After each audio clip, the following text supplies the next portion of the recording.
ওকে, তো দেখুন এখানে আমাদের কোশ্চেনটা ছিল কি যে টি.এইচ. এলিয়ট সে একজন রিলিজিয়াস পোয়েট কিনা, অথবা এখানে থিম অফ সালভেশনটাকে কিভাবে রিপ্রেজেন্ট করেছে। সালভেশন শব্দটা হচ্ছে মুক্তি বোঝায়। ওকে, তো এখানে কি বলছে, the Waste Land by T S. Eliot is one of the prominent sagas of English literature. যে ইংরেজি সাহিত্যের বলতে পারেন বিখ্যাত একটা সাহিত্যকর্ম বা রত্ন হচ্ছে টি.এস. এলিয়টের লেখা the wasteland. The theme of the poem encompasses simultaneously several levels of experience arising out of various wastelands. মানে এখানে বলছে এই কবিতার থিমটা আসলে শুধুমাত্র মানে যেকোনো একটার মধ্যে আবদ্ধ না, এখানে অনেক রকমের থিম আছে, রাজনৈতিক, সামাজিক ইত্যাদি ইত্যাদি। মানে একই জিনিস দ্বারা আমরা এক এক ক্ষেত্রে এক একভাবে ওটাকে এক্সপ্লেইন করতে পারি। So the waste land of religion in which, যেখানে ইন্ডিকেট করা হয়েছে যে ওয়াস্ট ল্যান্ডে মানে যেখানে ধর্মটা কি in with there are rocks, মানে ধর্মটা এখানে সিম্বলাইজ করেছে কি রকের সাথে, মানে এখানে বলছে যে মানুষের ধর্মের প্রতি বিশ্বাস নেই, এটাকে সিম্বলাইজ করেছে রক বা পাথর দ্বারা, বাট নো ওয়াটার। মানে এখানে বলছে আগে একটা সময় ছিল যখন মানুষের ধর্মের প্রতি অনেক বেশি ফেইথ ছিল, বাট এখন সেই বিশ্বাসটা নাই। সো এখন যেন সেই ধর্মের প্রতি বিশ্বাসটা পাথরের মতো হয়ে গেছে, কোনো পানি নাই। The wasteland of the spirit from which all moral and spiritual springs have evaporated, অথবা এমন একটা ওয়াস্টল্যান্ড বা নোংরা ভূমিতে রূপান্তর হয়েছে যে যেখানে মানুষের মধ্যে কোনো আধ্যাত্মিকতা বা নৈতিকতা বোধ বলতে আসলে কিছু নেই, সব যেন উবে গেছে। evaporated মানে উবে যাওয়া বোঝায়। And the wasteland of the instinct of for fertility, where sex has become merely a mechanical means of animal satisfaction rather than a potent life-giving source of regeneration. এবং হচ্ছে সেক্সুয়াল মানে স্বামী স্ত্রীর মধ্যে সেক্সুয়াল রিলেশনশিপের দ্বারা বাচ্চা কাচ্চা হয়, এটা একটা positive sign. But modern western লোকজনের তারা নৈতিক সম্পর্কের চাইতে অনৈতিক সম্পর্কে বেশি জড়ায়। সো এতে কি হয়, কোনো কিছু মানে প্রোডাক্ট হয় না বা উৎপাদন হয় না, সো এটা একটা নেগেটিভ কাজ আর কি। তার মানে এখানে আমরা ভারিয়াস মানে ওয়াশল্যান্ডের ভারিয়াস টিম সম্পর্কে জানতে পারছি, বা ভারিয়াস যে অ্যাসপেক্ট দিক সেগুলো সম্পর্কে জানতে পারছি কিভাবে এগুলো ওয়াশল্যান্ডে বা নোংরা ভূমিতে রূপান্তরিত হইল। এরপর বলছে, but the poet not only shows the barrenness and futility of the modern men but also sign some ways of salvation. তবে কবি যে শুধুমাত্র এখানে আধুনিক সমাজের লোকজনদের যে অনুর্বরতা বা নোংরামি এটাই রিপ্রেজেন্ট করছে সেটাই না, বরঞ্চ তারা মানে সেই সমস্ত লোকজনরা কিভাবে এখান থেকে মুক্তি লাভ করতে পারবে, সালভেশন হবে তাদের, সেই ওয়েটাও বলে দিয়ে গেছে। এরপরে সে ফার্স্ট এটা গেল ইন্ট্রোডাকশন। এরপরে সে সেই আধুনিক সমাজের লোকজনদের অবস্থার কথা ফার্স্ট এক্সপ্লেইন করছে, যে কন্ডিশন অফ মডার্ন ওয়েস্টল্যান্ডস, যা মডার্ন ওয়েস্টল্যান্ডের বর্তমান অবস্থা বা আধুনিক সমাজের বর্তমান অবস্থাটা। তো এখানে বলছে বাই মিনস অফ প্যারালিজম, মানে তিনি তুলনা করে বা সমান্তরালভাবে কি রিপ্রেজেন্ট করছে এখানে।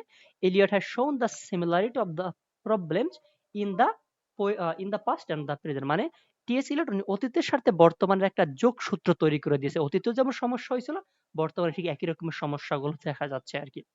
He refers to a number of wastelands like America, England and France which are alike in their problem. যেমন এখানে সে বেশ কিছু ওয়াস্টল্যান্ডের কথা মেনশন করেছে, ওকে, যেগুলা একই রকম, মানে আমেরিকা, ফ্রান্স বা ইংল্যান্ড সব মানে এই সমস্ত দেশগুলোই ওয়াস্টল্যান্ডে রূপান্তরিত হয়েছে, এবং তারা তারা একই রকমের ওয়াস্টল্যান্ড আর কি। ওকে, যে তাদের মধ্যে নীতি নৈতিকতা নাই, আধ্যাত্মিকতা নাই, এরপর হচ্ছে তারা সেক্সুয়াল মানে তারা এটাকে হচ্ছে নেগেটিভ ওয়েতে ইউজ করে ইত্যাদি ইত্যাদি। সে বলছে the root cause of this wastelands their barrenness and desolation or loss of moral values and sexual purpose। এবং এইসবের মেইন কারণটা কি বা রুট কজটা কি, যে তারা হচ্ছে মানে বা তাদের অনুর্বরতার মেইন কারণ হচ্ছে যে তাদের মধ্যে নীতি নৈতিকতার অভাব, প্লাস তারা সেক্সকে অপোজিট অর্থে ইউজ করে আর কি, যেভাবে এটাকে ইউজ করা উচিত তারা সেই অর্থে করে মানে ইউজ করে না। যেমন এখানে বলছে to Carthage then I came burning burning burning burning, মনে হয় যেন আমি কার্থিজ আসলাম, এরপর বাট সবকিছু যেন আমার কাছে মনে হয় কি পুড়ে ছাই হয়ে গেছে আর কি। ওকে, এরপর বলছে then Eliot takes us into the very heart of the Waste Land. এরপরে টিএসএল সে আমাদের ওয়াস্টল্যান্ডটা আরো গভীরে নিয়ে গেছে। মানে এখানে আমরা শুধুমাত্র দেখলাম যে সেক্সকে তার অপোজিট অর্থে ইউজ করে এরকম একটা অবস্থা। ওকে, বাট এরপর সে আরো মানে ওয়াস্টল্যান্ডে শুধুমাত্র একটা কারণ হচ্ছে এমনটা না, আরো অনেক মানে ইয়ে আছে, সিস্টেম বা কারণ আছে, রিজন আছে। তো সেগুলো এর পরবর্তী টিএসএল আমাদেরকে এক্সপ্লেইন করছে এখানে, যে takes into the very heart of the Waste Land which was post war Europe. মানে এবং সেই ওয়াস্টল্যান্ডটা কখন ছিল, এটা হচ্ছে পোস্ট ওয়ার ইউরোপ, মানে যুদ্ধ পরবর্তী ইউরোপের অবস্থা first world war, second world ওয়ারের পরে। And makes us realise the full plight of whole generation. এবং সে সমগ্র জাতির বা সমগ্র লোকজনদের তাদের যে দুর্দশা সেটা এখানে চিত্রিত করছে বা রিয়ালাইজ করছে। Due to the sins of sex and fire of lust and hatred and evils of material civilisation and lack of faith and devotion, the modern world also have become a wasteland. যে এই যে সেক্সকে opposite অর্থে use করা বা অনৈতিক সম্পর্কের প্রতি বেশি এমফাসিস দেওয়া, অথবা ভোগবাদী যে সমাজ, ওকে, এছাড়া ধর্মের প্রতি যে অবিশ্বাস বা ডেভোশন না থাকে, এগুলোর জন্য আমাদের ওয়ার্ল্ডটা এটা ওয়াস্টল্যান্ডে রূপান্তরিত হয়েছে। Eliot cites several examples of failures in love, such as Mary, the German princess who has a bitter memory; Isolde, the who died for love; the Hyacinth girl who became a victim of guilty love; Belladonna, victim of her own nerves; Philomel, reduced to a voice; Lil, who looks so interior at the age of shit. Sorry, একটা phone আসছে। আচ্ছা, আমার কথা কি শোনা যাচ্ছে? আমাকে একটু জানান তো। জি যাচ্ছে। আচ্ছা, ওয়েট করুন, আমি আমি একটা এসএমএস করে আসি। কি এটা দেওয়ার পরে কল ব্যাক কি sense? Wait.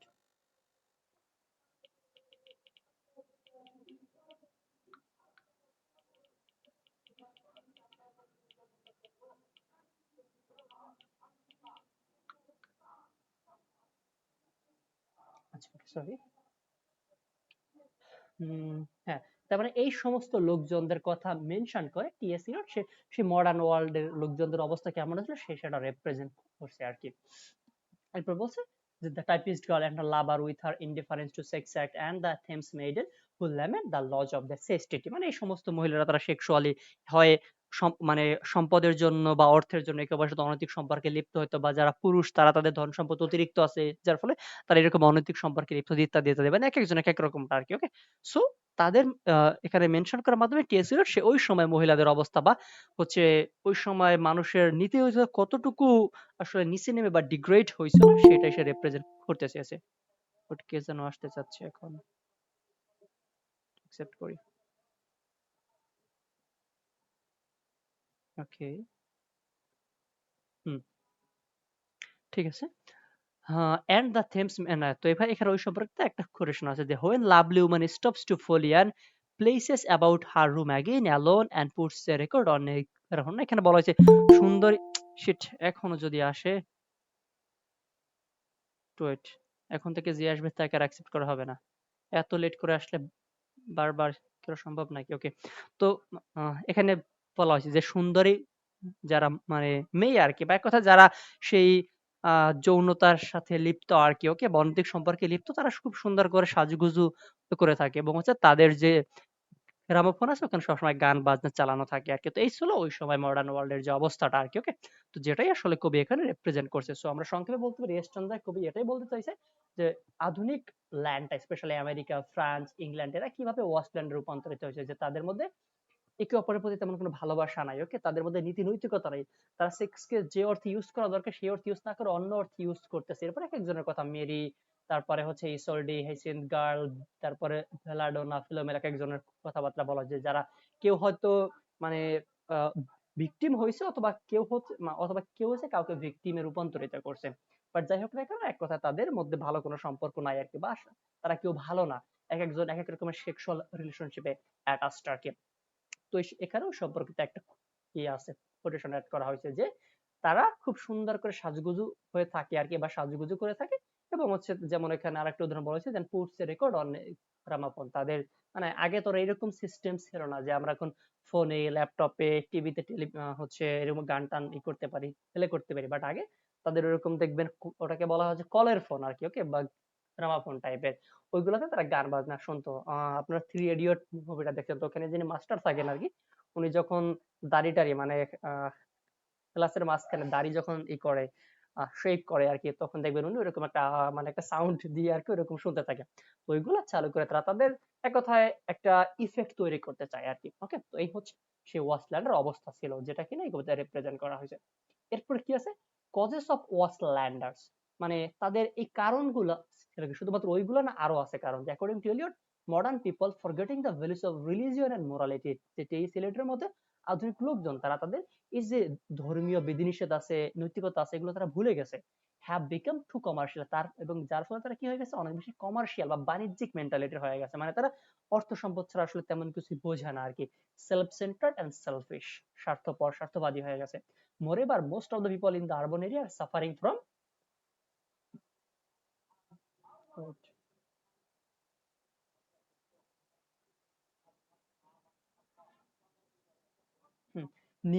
suffering from neurosis as a result of frustration, isolation, lack of connection. এমনকি যারা একটু বেশি আরবানাইজড বা যারা একটু বেশি মানে আধুনিক, তারা সবসময় এইরকম যে হতাশায় দুশ্চিন্তায় ভোগে, একে অপরের সাথে ভালো কোনো সম্পর্ক থাকে না। এটা হচ্ছে মডার্ন ওয়েস্টল্যান্ডের লোকজনদের অবস্থা আর কি। Thus due to the sins of sexual perversion, lust the evils of materialism and lack of faith and morality, the modern world has become a wasteland and the inhabitants of this land are spiritual। তার মানে এই যে যে ভোগবাদিতা, opposite জেন্ডারের প্রতি attraction, এরপর নীতি নৈতিকতার অভাব, ধর্মের প্রতি অবিশ্বাস, এর ফলে কি হয়েছে, এই আধুনিক জগৎটা একটা ওয়াস্টল্যান্ডে রূপান্তরিত হয়ে গেছে এবং এখানকার লোকজনরা তারা সম্পূর্ণ আধ্যাত্মিকভাবে মরে গেছে আর কি, বা দেউলি হয়ে গেছে, তাদের মধ্যে কোনো আধ্যাত্মিকতা নাই। সো এতক্ষণ আমরা কি পড়লাম, আমরা সমস্যা নিয়ে পড়লাম যে মডার্ন ওয়াস্টল্যান্ডে লোকজনদের কোন কোন সমস্যা আছে।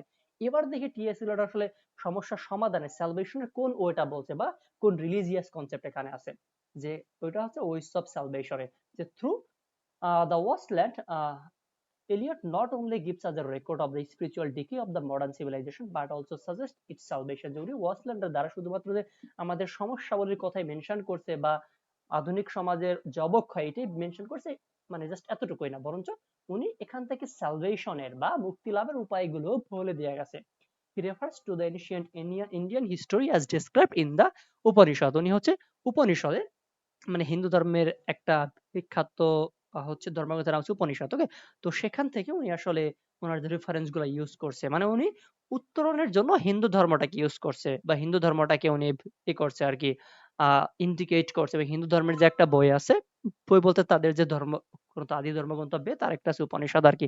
তো সেটা কি সেখানে মেনশন করছে যে হয় northern India suffered from drought and famine. যখন ইন্ডিয়ার উত্তর এলাকায় অনেক আগে যখন এরকম খরা বা মহামারী হয়, দ্য পিপল রেড টু প্রজাপতি, তারা তখন মানুষ ওই এলাকার লোকজনেরা, দৈত্য দানবেরা, পশু পাখিরা সবাই মিলে তাদের যে সৃষ্টিকর্তা আর কি, তাকে বলা হয় হচ্ছে ব্রহ্মা, তার আরেকটা নাম হচ্ছে প্রজাপতি। সবাই একসাথে মিলে সেই ব্রহ্মার কাছে তারা ই করতে থাকে, মানে আরজি জানাতে থাকে for help. The God answered their prayer and spoke three words through thunders. এবং গড তাদের এই যে যে প্রার্থনাটা স্বীকার করে বা কবুল করা যাকে বলে, এবং হচ্ছে সে, মানে সেই গড আর কি, তিনটা বজ্রধ্বনির মাধ্যমে তাদেরকে তিনটা জিনিস শিখিয়ে দেয়। সেই তিনটা বজ্রধ্বনি ছিল কি, ডা ডা ডা। This three words are the basic principles of the survival of civilization. যে এই তিনটা শব্দই বা এই তিনটা ধ্বনি হচ্ছে মানুষের যে সভ্যতা, এই সভ্যতার সার্ভাইভালের নীতি বা মানে ওয়েটা, যেভাবে তারা সার্ভাইভ করতে পারবে বা বর্তমান অবস্থা থেকে তারা মুক্তি লাভ করতে পারবে, উত্তরণের পথ বলতে পারেন। দ্য ফার্স্ট প্রিন্সিপাল ইজ দত্তা। যেমন ফার্স্টে যে ডাটা আছে, এই যে ডি, এটার সংস্কৃত শব্দ হচ্ছে দত্তা। তো দত্তার ইংলিশ বা বাংলা মিনিংটা কি, meaning to sacrifice oneself for the betterment of the people, যে লোকজনের জন্য আমাদের নিজেদেরকে সঁপে দেওয়া আর কি, এক কথা উৎসর্গ করা। ওকে, এরপরটা আছে দ্য সেকেন্ড প্রিন্সিপাল ইজ দয়াদেভম। সেকেন্ডটা কি, এটা হচ্ছে দয়াদেভম, মানে এটা হচ্ছে সংস্কৃত শব্দ। মানে ফার্স্টের ডা মানে হচ্ছে দত্তা, যেটা ইংরেজি মানে হচ্ছে স্যাক্রিফাইস, ওকে, বা নিজেকে অপরের কাজে উৎসর্গ করে দেওয়া।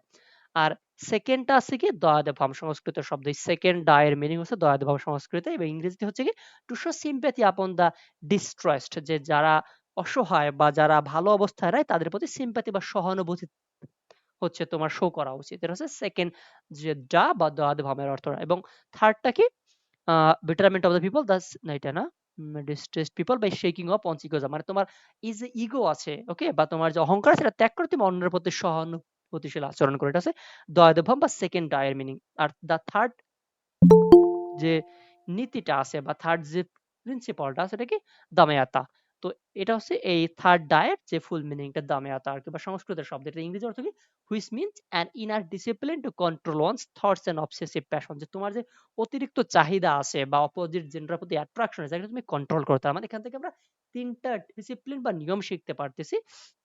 একটা হচ্ছে তুমি নিজেকে অন্যের কাছে সঁপে দাও বা সাহায্য করো, সেকেন্ড অন্যের প্রতি সহানুভূতিশীল আচরণ করো, থার্ড হচ্ছে তোমার যে চাহিদা, এটাকে তুমি কন্ট্রোল করে রাখো যেন কন্ট্রোলের বাইরে না যায়। এই তিনটা যদি আমরা মেনটেন করতে পারি, তাহলে টি.এস. এলিয়ট বলছে আমরা এই বর্তমান যে ওয়াস্টল্যান্ড, এখান থেকে উত্তরিত হতে পারবো, আমাদের ল্যান্ডটা আবার পবিত্র বা হোলি ল্যান্ডে রূপান্তরিত হতে পারে আর কি। ওটা বলছে the poet ends the poem, যে কবিতাটা কবি শেষ করছে কিভাবে, যে uttering the three symbolic word of Upanishad, যে দত্তা দয়াদেভম দামেত্তা শান্তি শান্তি শান্তি। ওকে, তো তার মানে উনি কিন্তু স্যালভেশনের যে এটা ওইটাও বলে দিয়ে গেছে কোন ধর্ম, যে হিন্দু ধর্ম অনুসারে আর কি। লাস্টে বলছে Das Eliot suggests that spiritual rebirth or salvation from sins may be achieved through the কোথায়, হ্যাঁ, যে থ্রু দ্য প্রিন্সিপালস অফ দত্তা দয়াদেবম এন্ড দামেত্তা। সুতরাং টিএস এলিয়ট এটাই বলতে চাইছে যে সালভেশন বা মুক্তিটা কোথা থেকে আসবে, যদি আমরা এই তিনটা প্রিন্সিপাল বা নিয়ম কানুন মেনটেন করে চলি। একটা হচ্ছে দত্তা, আর একটা দয়াদেবম, আর একটা দামেত্তা। He also mentions the teaching of the Buddha and Saint Augustine to seek salvation. এছাড়া সে সেই গৌতম বুদ্ধা, আমরা যেটা দ্য ফায়ার সারমন যে সেকশন ওখানে পড়েছি, এবং সেন্ট অগাস্টিন ওনার সময়ে মানে যে ভালো নিয়ম কানুন বা প্রিন্সিপাল গুলো ছিল বা টিচিং বা শিক্ষাগুলো ছিল সেগুলো মেনটেন করতে বলছেন, যাতে করে আমরা সালভেশনটা পেতে পারি আর কি। অ্যাকর্ডিং টু, আচ্ছা এখানে লর্ড বুদ্ধা সম্পর্কে আপনারা হয়তো জানেন, উনি হচ্ছে সে বৌদ্ধ ধর্মের প্রস্তাবকার। সেন্ট অগাস্টিন হচ্ছে চতুর্দশ শতাব্দীর সম্ভবত ইতালির একজন এম্পেরিয়ার বা সম্রাট আর কি। ওকে, যার শাসনামলেই হচ্ছে সেই দান্তে, ভার্জিল, বোক্কাচি এদের মতো কবি সাহিত্যিকদের আবির্ভাব হয়েছিল ইতালিতে। যাই হোক, তো এরপর বলছে অ্যাকর্ডিং টু হিম, তার মতে reformation should begin first with the individual self and then regeneration of the world, whole world is possible. মানে উনি এরকমটা বলছে আর কি, যে রিফরমেশনটা আমার থেকেই শুরু হোক, মানে আমি আগে এগুলা মেনটেন করি, এরপরে বাকি যারা আছে সবাই আমার দেখা দেখে আস্তে আস্তে তারাও হয়তো মেনটেন করবে, দেন একসাথে আমাদের যে ওয়াস্টল্যান্ড এটা আবার একটা সময় হোলি ল্যান্ডে রূপান্তরিত হয়ে যাবে। তো এই হচ্ছে টিএস এলিয়টের যে রিলিজিয়াস কনসেপ্ট, অথবা সে এখানে সালভেশনের কোন নিয়ম বা কোন সিস্টেমের কথা উল্লেখ করছে। কোন সমস্যা আছে এটা নিয়ে? এনিবডি?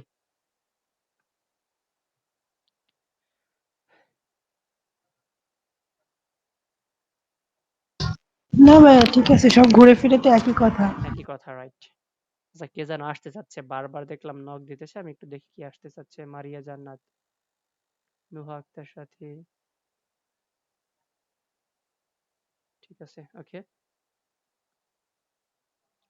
তো এই গেল হচ্ছে আমাদের টিএস সিলেট কিন্তু শেষ। এরপরে হচ্ছে আছে পোয়েম ইন অক্টোবর। তো পোয়েম ইন অক্টোবরে যে সামারি, এটা আমি আপনাদের সবাইকে বলছিলাম কমপ্লিট করে আসতে। আপনারা কি এটা কি wait, এটা কি আছে? Poem in October short question, এটা কি? এটা না, না, এটা না। আচ্ছা, যাই হোক, তো আমি আপনাদের সবাইকে বলেছিলাম যে পোয়েম ইন অক্টোবর যে কবিতাটা আছে, এটা সামারিটা পড়ে আসতে। বা আমি একটা হচ্ছে ভিডিও শেয়ার করেছিলাম, ওখানে পরিপূর্ণ একেবারে line by line Bangla English summary বলা আছে, প্লাস একেবারে লাস্টে সংক্ষিপ্ত আকারে একটু আছে বলা। তো এটা কি সবাই দেখছিলেন? এরপরে কি আমার মানে আমাকে আর ওগুলা কি রিপিট টিপিট করতে হবে, নাকি সরাসরি আমি শর্ট কোশ্চেনে চলে যাব? জি ভাইয়া, দেখছিলাম। আচ্ছা ভাইয়া, তো কবিতাটা কোন সম্পর্কে বা থিম সম্পর্কে আইডিয়া হয়েছে? জি ভাইয়া। আচ্ছা, ঠিক আছে। জি। তো হচ্ছে তাইলে আমরা এর পরে নেক্সটে হচ্ছে যেটা আছে আর কি, সেই ডিলন থমাস তার যে কবিতা ওখানে